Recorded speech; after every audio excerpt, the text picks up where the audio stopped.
Paano nga ba makaipon ng coins at maipapalit, maipatrade sa points para makapag-cash out? Yan ang pag-uusapan natin for today's video. Tara! I got so much fucking design on right now.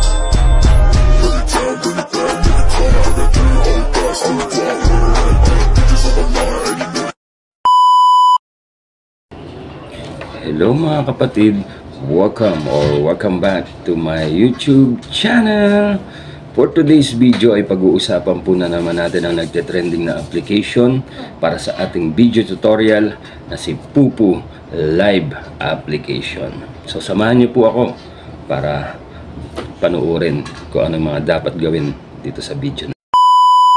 Hello mga kapatid, welcome back to my YouTube channel. For today's video ay pag-uusapan na naman po natin sing nagte-trending na application na si Pupu Live application para sa mga naka-download na dyan ng Pupu application at naka-bind na rin yung kanilang mga GCash number at nakapag-face authentication na rin sila. Ang susunod nyo naman gawin ay paano tayo makakapag-ipon ng mga points at mga coins. Magkaiba po yun mga kapatid, yung coins at yung points. Dahil yung coins po, yun po yung yellow coins, yung pinapangsugal ng mga nagagamble sa loob ng application. Tsaka yan po yung mga binabagsak nila, yung mga pinapan-trade sa mga ibang member nila o sa mga kakilala nila. Yan po yung yellow coins ha. So yung pink coins naman po, yung color pink na coins, yan po yung marireceive nyo na once na nakapag-trade na po kayo. So pag binagsak na ng isang ka-trade nyo yung coins, yung virtual gifts, so automatic yun, papasok sa inyo, points na po yun. Yun po yung iipunin nyo para makapag-cash out po kayo. Yun po yung pink points. Yan po yun ha, yung pink na points po. Hindi yung yellow coins ha, iba po yan, magkaiba po yan. Papakita ko po dito yung magkaiba po yan ha. Papakita ko po yung yellow coins at saka yung pink points. Yan po yung magkaiba na kailangan yung tandaan. Yung yellow coins po ay makukuha nyo sa mga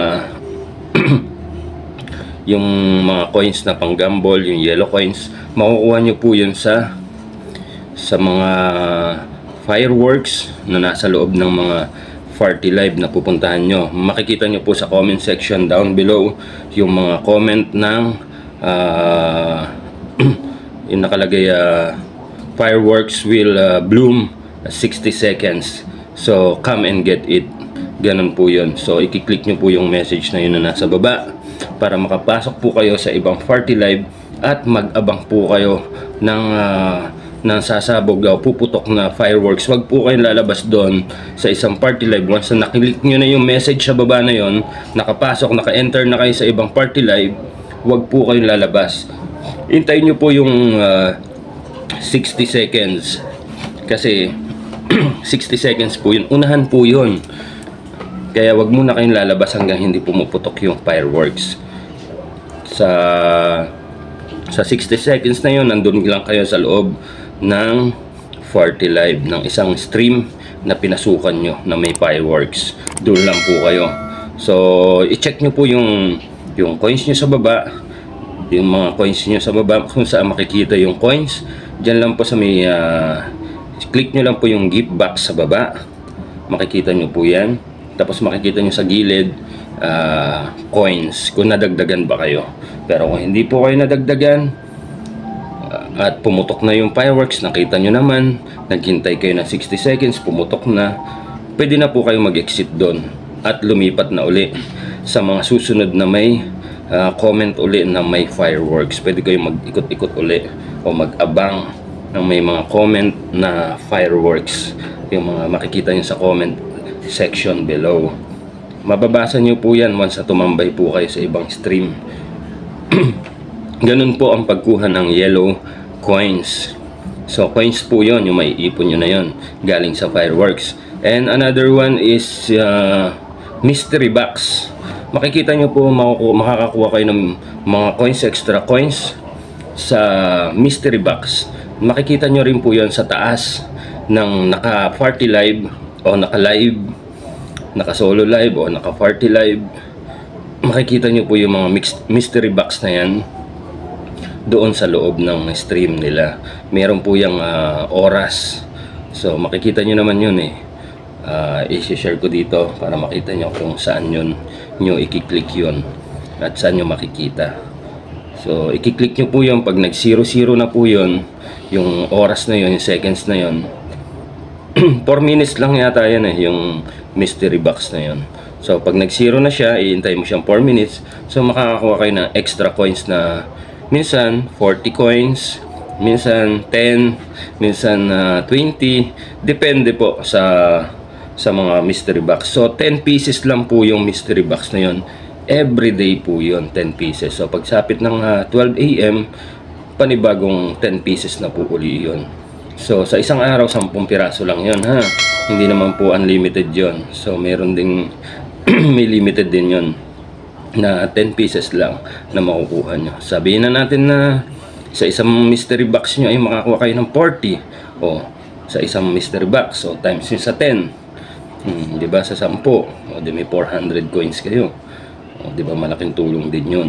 So pag naipon nyo yung coins nyo, nakaipon po kayo ng 1,000 coins, yung yellow coins po na galing sa fireworks, na galing sa mystery box. Pag naipon nyo po yan at umabot ng 1,000 coins, pwede nyo na po siyang ipatrade.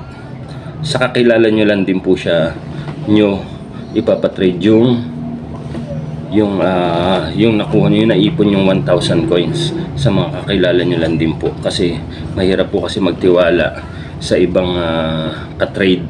Minsan baka ma-scam kayo o hindi nyo naman kakilala. Minsan pag makikipag-trade po kayo, lagi nyo silang papaunahin magbagsak.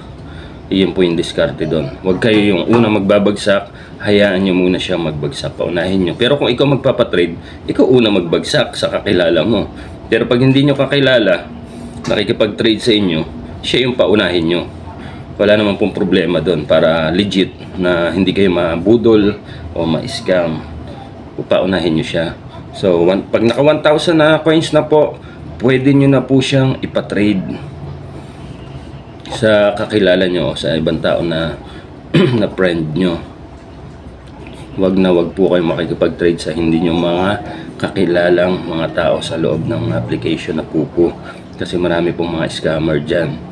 So doble ingat lang po ang gagawin nyo. Basta pag nakaipon kayo ng mga coins, o kaya ma'am, wag nyo muna ipatrade, ipunin nyo lang na ipunin yung coins nyo hanggang dumami ng dumami. So pag malaki na, mga 5,000 o 10,000 coins na kayo, saka nyo siya ipatrade para isang bagsakan. Di ba, nakikipag-trade na po kayo, nagle-level up pa po yung mga account nyo, yung mga level nyo, dumadami din, tumataas. Sa mga lalaking account po, kung ikaw ay lalaking account, bago ka makapag-live dito sa Pupu Live application, kailangan po level 10. Hindi po kailangan level 3, level 2, level 4. Kailangan po level 10. Level 10 po ang kailangan natin pag lalaking account. Pero pag female account naman po, level 3, no? Level 3. Pag female account, pwede na po mag-live, mag-solo live at mag-party live. Pero pag lalaki account po, hindi po pwedeng mag-party live o mag-solo live nang hindi ka level 10. Kailangan po mag-level 10 ka muna. Ibig sabihin mag-level 10 ka, mag-ipon ka po na mag-ipon ng mga coins at ipatrade mo na ipatrade sa ibang tao, sa kakilala nyo. Para po habang nakikipag-trade kayo, dumadagdag na yung points nyo, nale-level up pa po kayo. Ganun po dito.